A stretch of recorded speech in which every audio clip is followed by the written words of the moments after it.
Good evening and welcome to Grace on this chilly, damp evening. We're delighted to have you here for our third annual, I think. This is our third handbell concert, Christmas handbell concert, and it's great to see such a wonderful audience for this. We hope you've been having a wonderful Christmas season so far, and we're glad that you chose to spend part of it here at Grace. We're looking forward to a great concert. We have our chancel bells. We have George on the chimes. That's what I'm here for. We have our youth ringers are going to do a piece, so it's going to be a great evening of music. I just want to draw your attention to the back of your program because there's some other great things coming up. Right back here at 7 o'clock on Wednesday evening, we'll have a Christmas piano recital with our own Elizabeth Etnoyer, as well as some other friends, a cellist.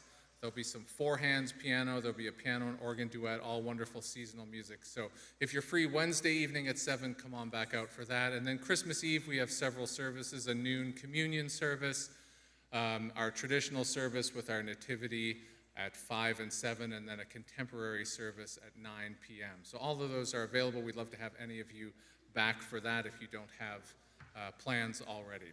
But without further ado, I'm going to step aside and turn it over to our handbell director, Holly, and the Grace Notes Handbell Choir. Let's give them a hand.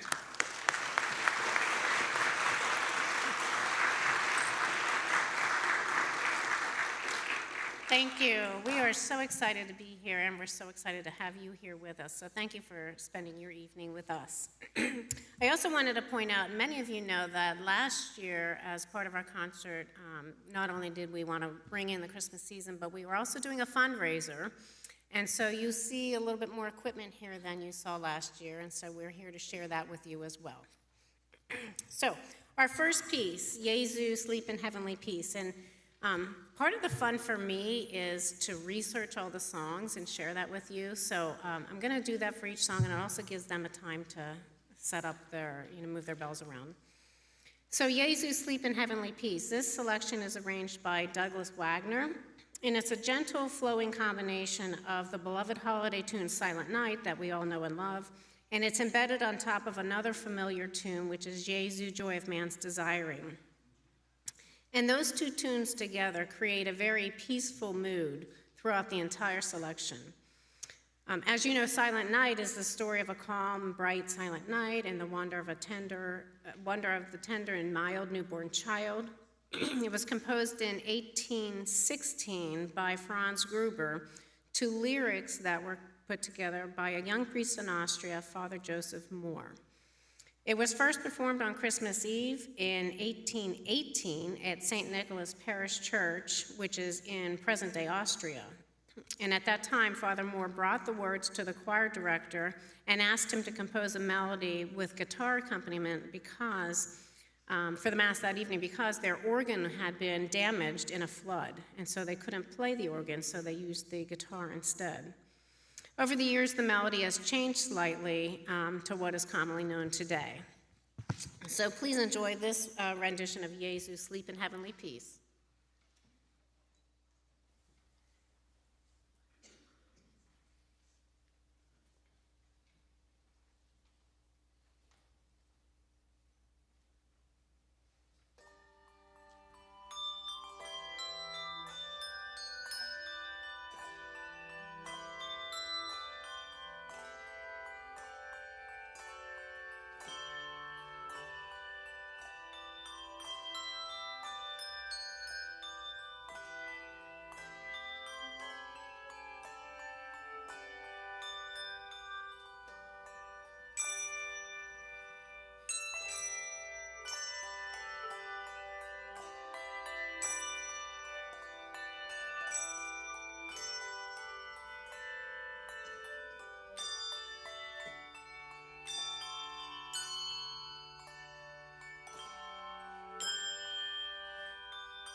Isn't that a lovely piece?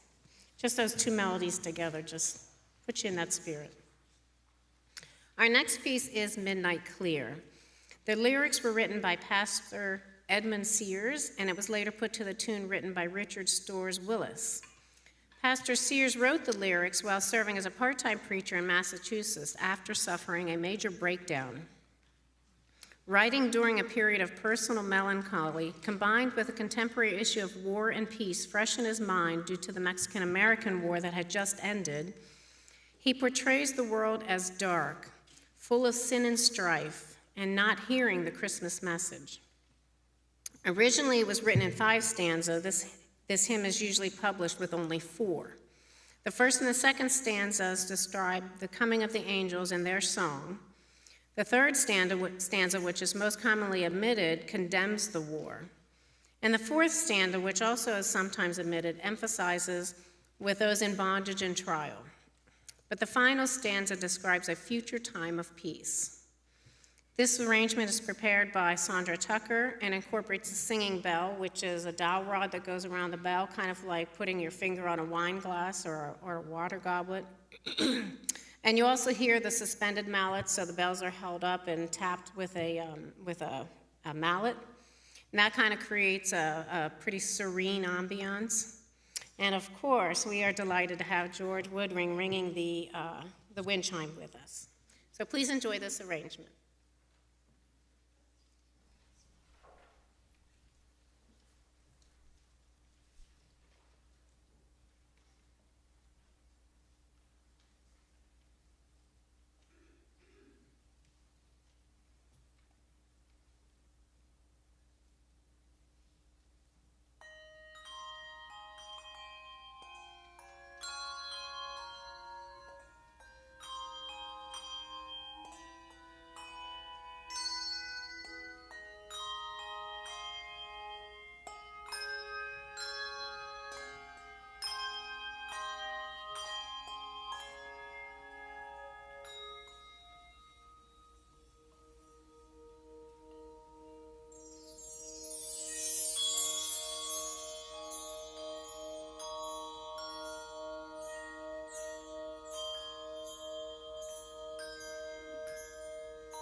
What do you think of those big chimes? Goes right through you, doesn't it? I love them. All right, so now we're going to transition into a secular piece. Our next song originates actually from Jerry Herman's Broadway musical Mame. Any guesses who first performed this in 1966? You don't get to speak. Who did it? 1966. Angela Lansbury, exactly. In this music, the song is performed after Auntie M had lost her fortune in the Wall Street crash of 1929. So Auntie M tries to hurry up the Christmas preparations, even though it's still November and the snow hasn't yet started to fall, hoping it will take her mind off her lost fortune and provide a little cheer for her young nephew, Patrick, and their 2 household servants. So this arrangement is by Ron Mallory. You'll hear a lot of short sounds on the bell that is produced by mallets and marks and thumb damps and other ways that we use a short sound on the bell. It's also alternately rung on the bells and the hand chimes. I want to hold a hand chime up. It looks like a tuning fork. It has a little bit of a softer sound to it. This is not a song that we would normally play in church, but it's a very festive piece, something you've undoubtedly heard on the radio, and it's a great piece for the concert to put us all in the bubbly mood of anticipation.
Isn't that a fun little piece? It put you in the mood?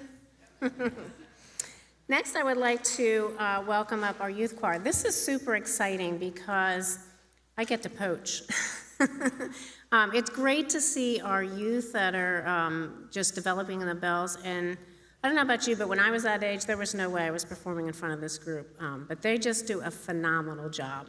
So let me get you a couple of bells. You got them. Good.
That was great.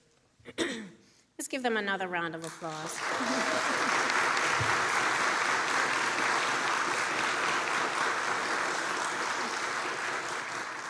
This church has an overwhelming amount of talent, even in our youth. Our next selection is Greensleeves. This is one of my favorite Christmas carols. The lyrics for What Child Is This was penned by William Chatterton Dix in 1865. And it's paired with a melody of Greensleeves to create this very popular carol. William suffered from a near-fatal illness at the age of 29 years old, which changed him completely. While he was recovering, he experienced a spiritual awakening, and he became an avid reader of the Bible, and he started creating hymns. The lyrics pose the questions that reflect what the shepherds might be pondering about during their encounter, and subsequently offers a response to these questions. The first stanza paints the picture of the Nativity with the Christ child sleeping on Mary's lap as the angels sing and the shepherds are in the background. The second stanza references a less than ideal condition of the mean estate, and creates the rhetorical question of why the Christ child will be displayed in such a humble environment that alludes to the anguish and distress of his future. And the final stanza places emphasis on the people attending the humble scene and the gifts that were brought for the infant, and sets the stage that everyone, from king to peasant, is offered equal chance to worship him. This selection of Greensleeves, which is arranged by Kathy Mokelbust, incorporates a lot of the LV techniques, the let it vibrate, the bells kind of just resonate out there to achieve that very peaceful setting. It will start with bells, and then it will transition the melody to the hand chimes, which you've heard already. And the upper trebles will add a little twinkling effect on the higher octave bells. And once again, George joins us on the wind chimes.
Good evening.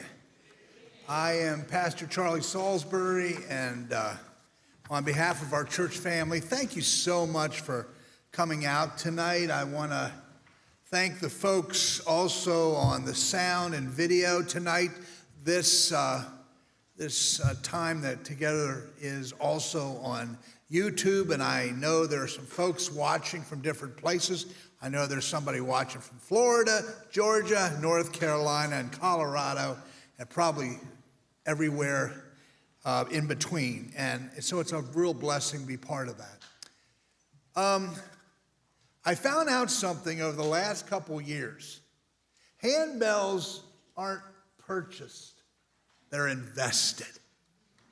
And you know, when we share offerings in that, it is a ministry that goes and grows and gets built on.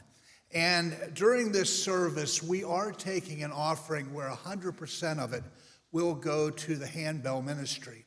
And we invite you to be part of that as you share tonight.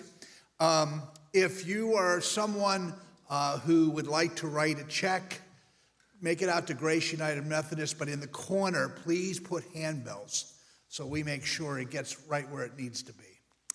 My friends, would you bow your heads?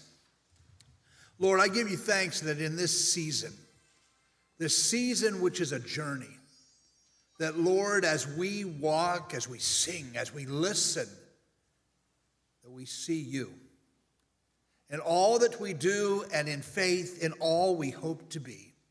I ask that you bless this offering, Lord. Let it truly be another step in the journey of the Handbell ministry in this church. One which we are proud to call our own, but one which we celebrate in the God who has called us and given talent. For all these people, all that they share in your name, and for all of us gathered, for this offering that unites us together, we praise your name, O Lord. Amen.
Our next selection is another secular tune. It's a Marshmallow World.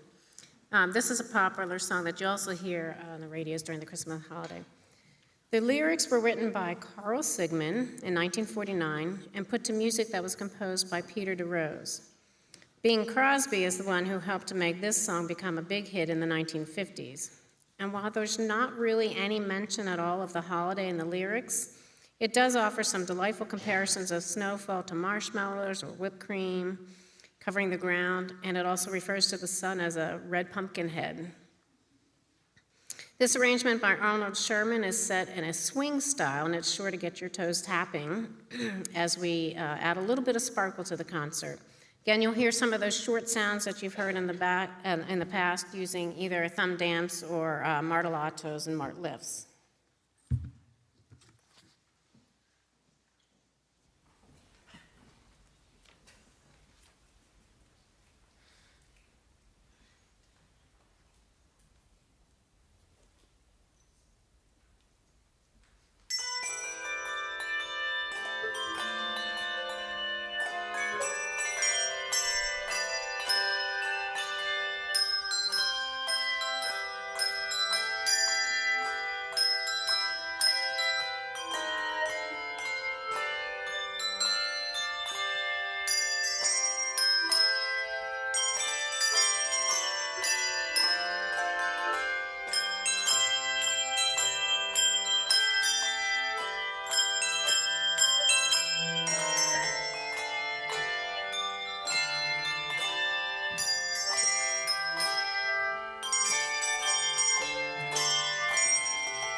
Only Jackie can get away with that. Okay, were your toes tapping? Yeah. That's not my favorite Christmas carol, but I couldn't pass up on that one because that was just too much fun. All is well. Joe Rainey has arranged this setting of the popular Christmas song that's by Michael W. Smith, so probably many of you know this one. This song reflects the purest expression of faith and Christmas joy. We are accompanied by Andrew on the organ, which helps give this lovely arrangement some depth and some beauty, and of course George on the wind chimes again. You'll again hear the use of our hand chimes that provide those softer tones in the melody, in combination with the upper octaves, once again adding that twinkling effect.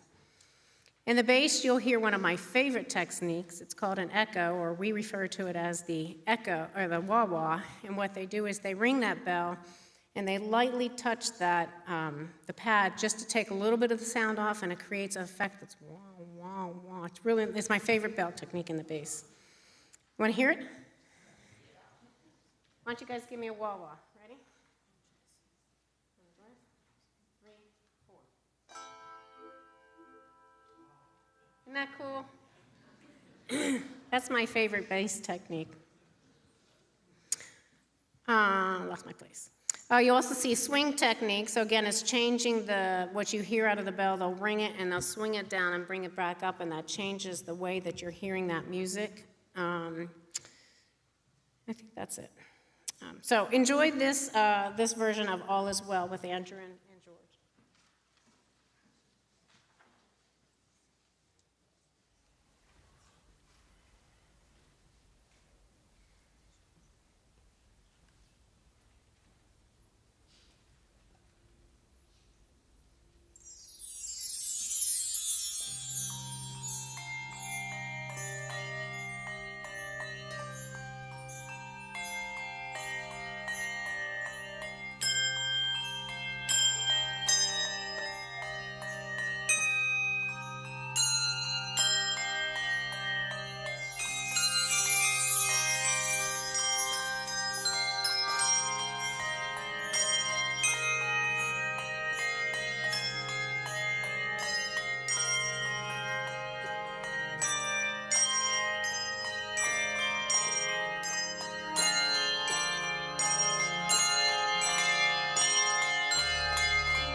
Okay, now it's audience participation time. If you are able, please stand and sing with us the congregational carol. It is written on the next page, but if you're a person who wants to look in the hymnal, it's number 224.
You may be seated. Got you stretching your legs a little bit. Coming down the home stretch, our next song is Sing We Now of Christmas. This has got to be one of my favorites. Maybe not for everybody, but for mine. This is Kevin McChesney's arrangement of Sing We Now of Christmas. This song highlights several of the most important parts of Christ's birth, from the rejoicing of heaven and earth with the shepherds and the angels, to the fulfilling of prophecies in the coming of wise men. It reminds us that Christ's birth changed the world, and God became man and took a weak body of flesh to become closer to us. This arrangement is a very high-energy piece. Don't blink, else you'll miss it. Incorporates a lot of short sounds via the table mounts and the marts. It has a lot of changing dynamics. The song just adds energy and intensity as it goes along. As a ringer, it's actually quite challenging because if you happen to get off, it's really hard to get back in because it's accelerated rhythms and tempos. Like I said, it's short, but please enjoy the liveliness and spirit that this brings to us.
Okay, I admit it, they were sweating over that one. Wasn't that great, though?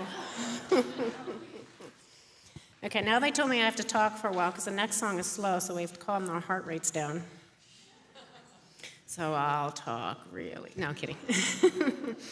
Next is Coventry Carol. This arrangement was completed by Keith Burt, and he actually brings us, it's almost a hauntingly beautiful arrangement of Coventry Carol, which we know Pastor Charlie told us is one of his favorites. And it's paired with O Come, Emmanuel. Coventry Carol is an English carol dating from the 16th century and was traditionally performed as part of a play that depicted the Christmas story from chapter 2 of the Gospel of Matthew. The lyrics in the carol refers to the massacre of the innocents in which Herod ordered all the male infants in Bethlehem under the age of 2 to be killed, and the song takes on the form of a lullaby sung by the mothers of these doomed children. The text for O Come, Emmanuel comes from a 7-verse poem that dates back to the 8th century. It was used in a call and response fashion during the Vespers or the evening service, as per the Roman Catholic liturgy. Each verse of this hymn refers to Christ by various Old Testament titles, thus exemplifying Christ as the fulfillment of the Old Testament prophecy. In addition to the anticipation of Christ's birth, the hymn also can be interpreted to refer to the second coming. In this arrangement, you'll hear a very unique form of the singing bell. So we heard the singing bell earlier, the one that's like the wine goblet. Typically, that singing bell will offer a sustained note in one chord, but in this particular piece, that singing bell is sustained in one chord, and then it changes midstream to a different chord, and it provides a lovely and expressive transition. You also hear the hand chimes again that carry the melody in the midsection of the piece. All right, do we have our heart rates calmed down? Mine isn't. Thank you. Please enjoy this version of Coventry Carol.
So before we play our last song, I would also like to provide some thank yous.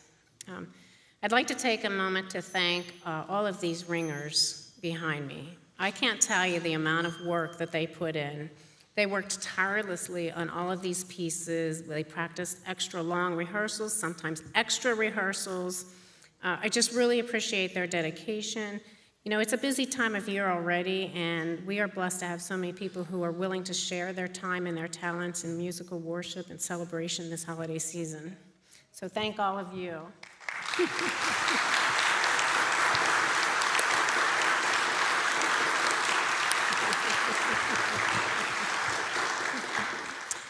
Thank you also to George, who always offers to play with us. George loves the handbells, but we love George. So thank you, George.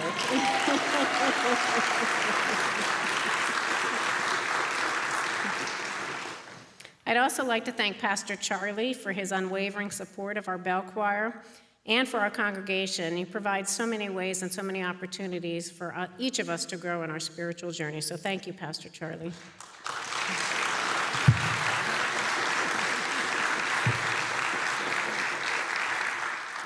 Oh, there's Andrew.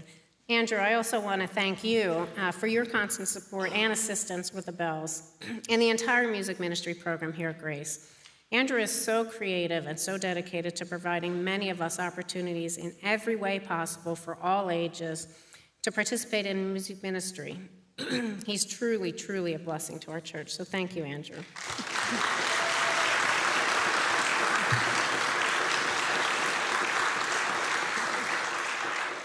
And I want to thank all of you, and even the folks that are online. Thank you for spending your evening with us.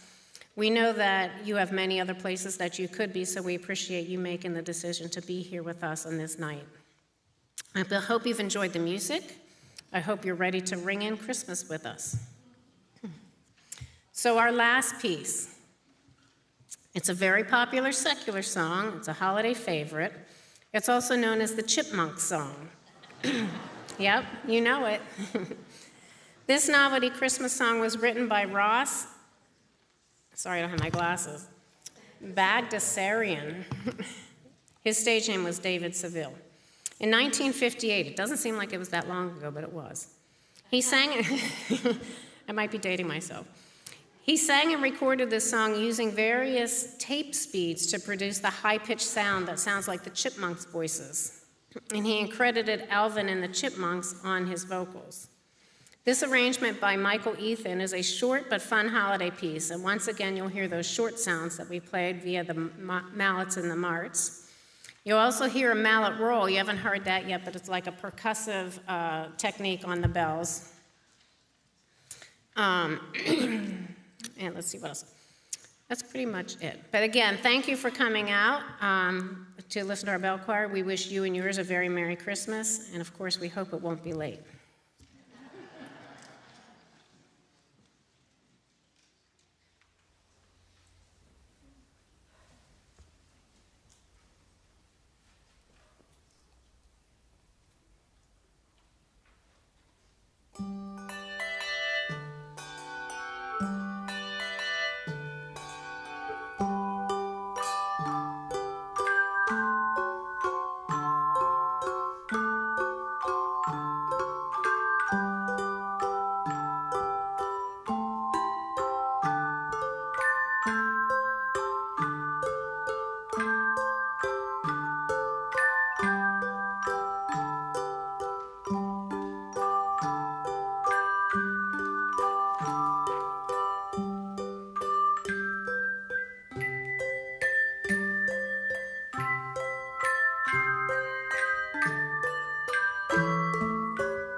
Thank you again for coming out tonight. We're so glad you're here. Join us. There's a little cookie reception out in the narthex in the room across, so have a cookie. If you're interested in coming up to see the Handbells, feel free to come up and check them out. Merry Christmas, everybody. Thank you so much.